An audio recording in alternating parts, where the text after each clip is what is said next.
వెల్లుల్లి, ఈ ఉల్లిపాయలు, అల్లంతో మంచి టేస్ట్. మరి పాలకూరలో సహజంగా కొంచెం ఉప్పు ఎక్కువ ఉంటుంది కాబట్టి జాగ్రత్తగా ఉప్పు మరీ ఎక్కువ కాకుండా మనం వేసుకోవాలి. దీంతో పాటు కొంచెం అంత కారం, మంచి ఒక ఎర్రటి లుక్ వస్తుంది. దీంట్లో కొంచెం అంత పసుపు. మనం సీ ఫుడ్ అంటే సముద్ర ఫలాలు, రొయ్యలు, చేపలు ఏది వేసినా కొంచెం అంత పసుపు కూడా వేసుకుంటాం. ఇప్పుడు దీంట్లో కొంచెం అంత ధనియాల పొడి, అలాగే దీంట్లో కొంచెం మిరియాల పొడి, ఇవన్నీ వేసుకొని ఇప్పుడు దీన్ని చక్కగా కుక్ చేసుకుందాం. అంటే ఇందులో తేమంతా వెళ్ళిపోవాలి. ఎందుకంటే పాలకూర, ఆకుకూరల్లో తేమ ఎక్కువ ఉంటుంది. ఆ తేమంతా దీంట్లోంచి వెళ్ళిపోతూ చక్కగా ఇది ఒక మిశ్రమంలా తయారవుతుంది. ఆ నూనె పైకి తేలిన తర్వాత మనం ఇందులో రొయ్యలు వేసి కుక్ చేసుకుందాం. నూనె చాలా ఎక్కువగా ఉన్న దీంట్లో ఉన్న టేస్ట్ ఆహా సూపర్గా ఉంది. కానీ దీని అసలైన రుచి ఎప్పుడు వస్తుందంటే దీంట్లో రొయ్యలు వేసినప్పుడే. దాంట్లో సూపర్ టేస్ట్ వస్తుంది. ఇంకొక 2-3 నిమిషాల పాటు దీన్ని కొంచెం మంట ఎక్కువ పెంచాను, హై ఫ్లేమ్లో కుక్ చేసుకుందాం. దీంట్లో ఉన్న తేమంతా వెళ్ళిపోవడం కోసమే ఇలా వెడల్పు గిన్నె కూడా వాడాను. ఇప్పుడు మనం దీంట్లో రొయ్యలు వేసేసి చక్కగా కోటింగ్ అయ్యి మసాలాతోటి తర్వాత ఎలా తినాలో చూద్దాం. 1-2 నిమిషాలు ఇలా కుక్ చేసుకుందాం. ఇప్పుడు దీంట్లో రొయ్యలు మనం వేసేద్దాం. చక్కగా నీళ్ళు ఏం లేకుండా దాని వెనక భాగాన్ని కూడా చక్కగా కుక్ చేసి ఈ తోకలు ఉంచుకొని గ్రీన్గా చేసుకున్న మసాలాలు వేసేద్దాం. ఈ రొయ్యల్లో నుంచి కొంచెం తేమ బయటకు వస్తుంది, అది కూడా ఇందులో కుక్ అవ్వాలి. రొయ్యలు నేను ఎప్పుడు చెప్తూ ఉంటాను కదా, రొయ్యల్ని మరీ ఎక్కువసేపు కుక్ చేస్తే బాగోదు. దీన్ని పర్ఫెక్ట్గా ఈ మసాలా అంతా చక్కగా పట్టించేసి మన ఈ రొయ్యలు అంటే ఒకదాని మీద ఒకటి రాకుండా చక్కగా ఇలా సపరేట్ చేసి మనం 2 పక్కల ఈ రొయ్యల్ని కుక్ చేసేసుకుందాం. ఏ మసాలా మాడకుండా జాగ్రత్తగా కాపాడుకొని చక్కగా చేసుకోండి. ఎంతో అద్భుతమైన టేస్ట్ మన రొయ్యలకి కేవలం కొంచెం సోయ కూర, పాలకూర, బోల్డంత వెల్లుల్లి, కొంచెం అల్లం అవన్నీ వేసేసి చేసుకున్నాం. ఇప్పుడు ఒక పక్క కుక్ అయిన తర్వాత మరో పక్కకి ఇలా తిప్పేసేయండి. ఇప్పుడు మన రొయ్యలు రెండో పక్కన కూడా చక్కగా కుక్ అయిపోతాయి.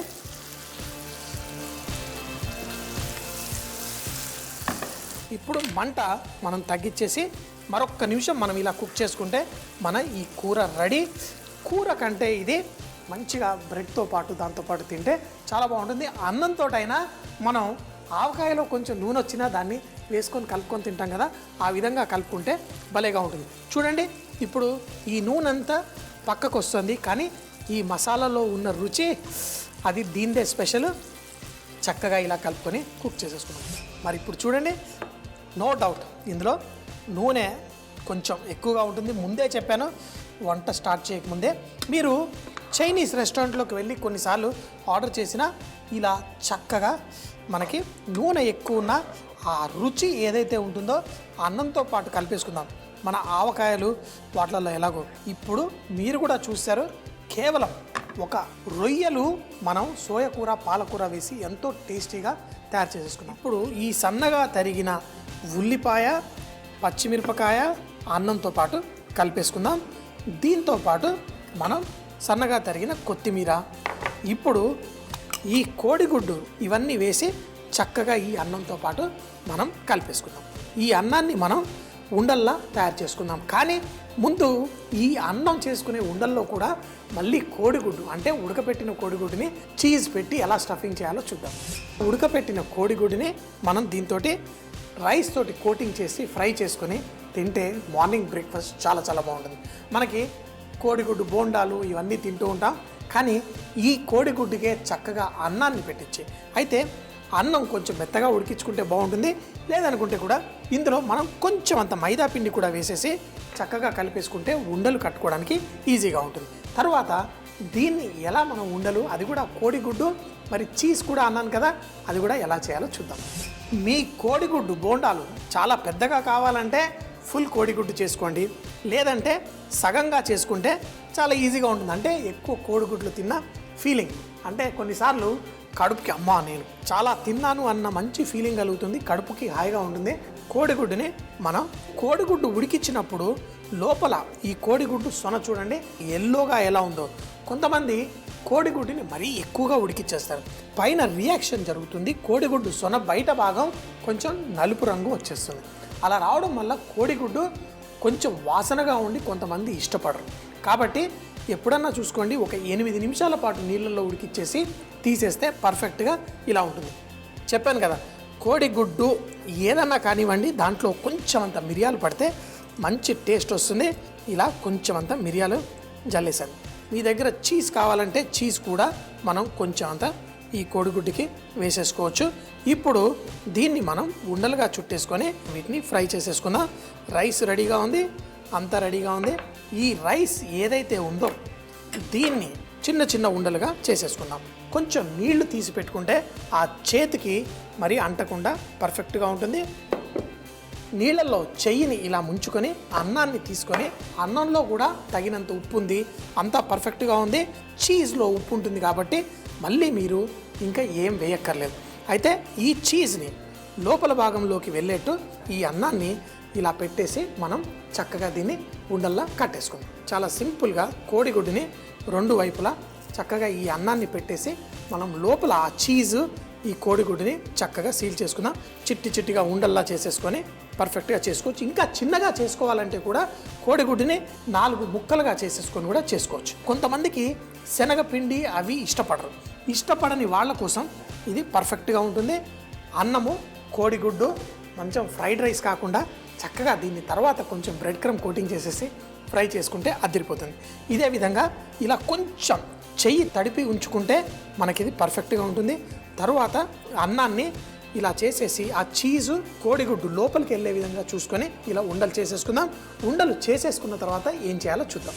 కోడిగుడ్లు ఫ్రై చేసే ముందు కొంచెం చేత్తో తడుపుకొని తర్వాత దాన్ని ఇలా బ్రెడ్ క్రమ్స్లో దొర్లిద్దాం.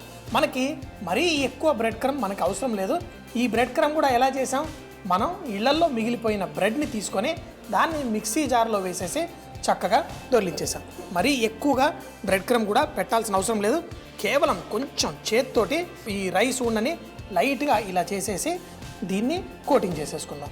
మంచి బంగారు రంగు వచ్చేంత వరకు ఫ్రై చేసుకొని తరువాత దీన్ని తింటే, అయితే పచ్చి కోడిగుడ్డు ఈ అన్నంతో పాటు కలిపాం కాబట్టి ఇవి విరగకుండా చక్కగా వచ్చేస్తాయి. దీనిపైన పెట్టిన బ్రెడ్ క్రమ్ కేవలం రైస్కి పట్టించాం కాబట్టి ఊడిపోకుండా జాగ్రత్తగా ఇలా నూనెలో వదిలేద్దాం. అదేవిధంగా ఇంకొకటి తీసుకొని ఇలా పెట్టి వేసుకుందాం. మంచిగా మన కోడిగుడ్లు మంచి బంగారు రంగు వచ్చేంత వరకు చేసుకుందాం.